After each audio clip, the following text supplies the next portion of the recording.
ለጋሞ ወረዳ በጣም እናመሰግናለን። ወደፊት እንድትመጡና ከዚህ በፊት ተቀመጣችሁበት የነበረው የክብር መቀመጫቸው ላይ ቦታችሁን እንድትይዙ በአክብሮት እንጠይቃለን። የደን የሚገኝበትና ተቀዳሚ ሀጂ ሙፍቲ ዑመር የተወለዱበት ቦታ ነው። ለጋሞ ወረዳን ከልብ እናመሰግናለን ስለመጣችሁ።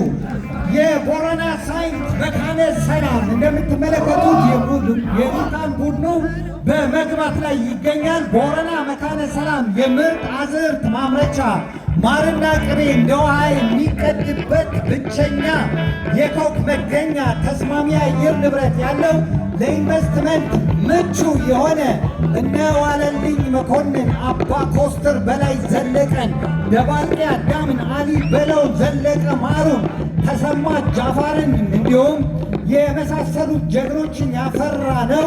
የጣሊያን ወረራ ጠላትን እንደ በረዶ ያንቀጠቀጠ ጥንታዊም መስጊድ የሚገኝበት ነው። የቦረና እስጢፋኖስ አቡነ ኢየሱስ ሞዐ ገዳም በሚል ስም በገዳምነት እያገለገለ የሚገኝ ወረዳ ነው።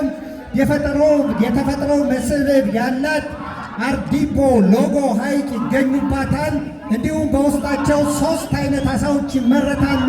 ቆሪሶ፣ ዱቤና አምባሳ ይመረታሉ።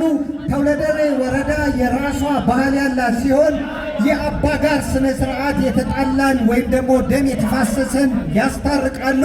የአውለሌ ስነ ስርዓት ወይም ደግሞ ጤነኛ ሆ እያለ የሚገባ ወረዳ ነው።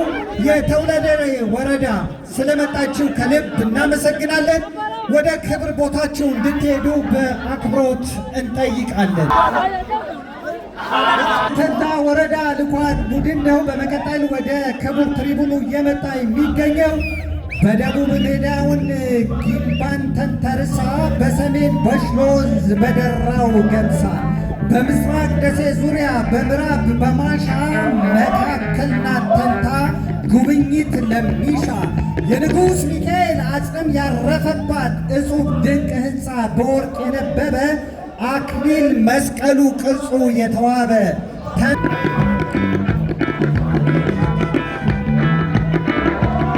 የአማራ ሳይንት ወረዳ የበርካታ ሰው ሰራሽና ተፈጥሯዊ ቅርሶች መገኛ ባለቤት ሲሆን ወረዳው የ3000 ዓመታት ታሪክ ያስቆጠሩ የኢትዮጵያ ጥበብና ታሪካዊትን የሚዘክሩና የሚመሰክሩ የብራና መጽሐፍ፣ የገበታ ስዕላት፣ የነገሥታትና የጳጳሳት፣ የንግሥት አልባሳት፣ የወግ ዕቃዎች